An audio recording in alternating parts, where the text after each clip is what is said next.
there's one thing that us drummers love, it's having a good old argument about who's better, which technique is best, and whether your cymbals should be shiny or dirty. Shiny, dirty, shiny, dirty, shiny. Burying the beater versus not burying the beater, that is one of the biggest arguments I see online, and today I'm going to tell you who is right. Like most things in life, there's plenty of people on both sides of each debate. There's plenty of people that say you should always bury the beater, and there's plenty of people that say that is sacrilege and should be burned at the stake if you ever do that. In order to understand why we would choose either, let's take a little trip through history. For most of us that grew up playing rock, metal or pop punk, burying the beater is just what we learned to do. Our heroes did it, and the volume that music is played at meant that's what we needed to do. If we go back to the 1920s and early big band, the bass drum was there to support the upright bass and to provide the bottom end. The note needed to ring out slightly to fill out the space, so drummers like Papa Joe Jones and Chick Webb, well, they probably played off the head to provide that sound. The bass drums were massive, 24, 26 inches, and the resonant calfskin drum heads, well, they were left unported. The drums themselves were pretty unmuffled by today's standards, so through the necessity of sound and the limitation of the gear, not burying the beater was the thing to do. Fast forward to the 70s and 80s, and the ports, they were getting pretty massive. The bass drums were stuffed full of pillows, and so the resonance of the drum is just totally gone. In order to get the volume required to fit into the music, drummers needed to hit harder. So therefore, burying the beater, that was the requirement of the day. You'll have noticed throughout this little history lesson, I haven't talked about heel up or heel down.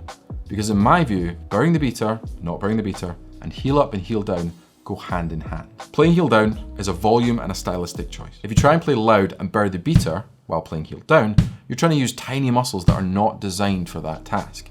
You're going to lead to injury, you're going to be very frustrated with the results, and it's just the wrong choice to make. Heel down also makes it easier to play off the head because of the natural resting position of the foot. The opposite is true for heel up. Because you're going to use a larger limb, you're going to have more power available. But because you're effectively suspending your leg in the air, you need to anchor that somehow, and you're going to use the beater resting against the kick drum head. If you lift your legs off your seat and try to hold them there, you're gonna have to balance yourself by leaning back. If you don't, this is gonna happen. So really, we could just say that burying the beater is for loud playing, and not burying the beater is for quiet playing. Be done with it, forget about it. But plot twist, that's not true either. There's plenty of drummers out there who have loud, powerful, full kick sounds while also playing off the head. So how the hell do they do that? The secret is that they combine both heel up and heel down into one fluid stroke. We really want to capture the main benefits of both techniques. Heel up for power, heel down for an open musical tone. The way to do this is to first start in a heel up position, burying the beater with it resting against the head. Play a stroke, and then as you hit that stroke, slowly move your foot down into a heel down position. Naturally, the beater will come off the head, and therefore you'll have a more sustained tone. Now this feels pretty unnatural to start with and really forced, but do it in isolation over and over again until it becomes smooth and fluid. After a while and you've got that down, try it in a basic groove.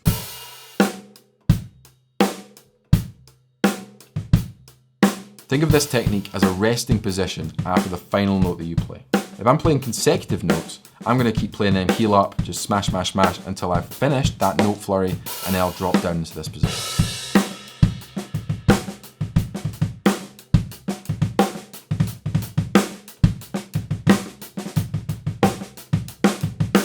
Once you've mastered this new secret way of playing the bass drum, you now have 3 different techniques at your disposal. So which one do you use? Well, that's all dependent on so many different factors of the music you're playing, the volume, the speed, the sound that you want. Technique should always be a means to an end, and that end is making good music and making that music feel as good as possible. There's no one-size-fits-all approach to any technique or any drumming debate. I really hope you enjoyed this video. Check this one for more bass drum tips, and I will see you next time.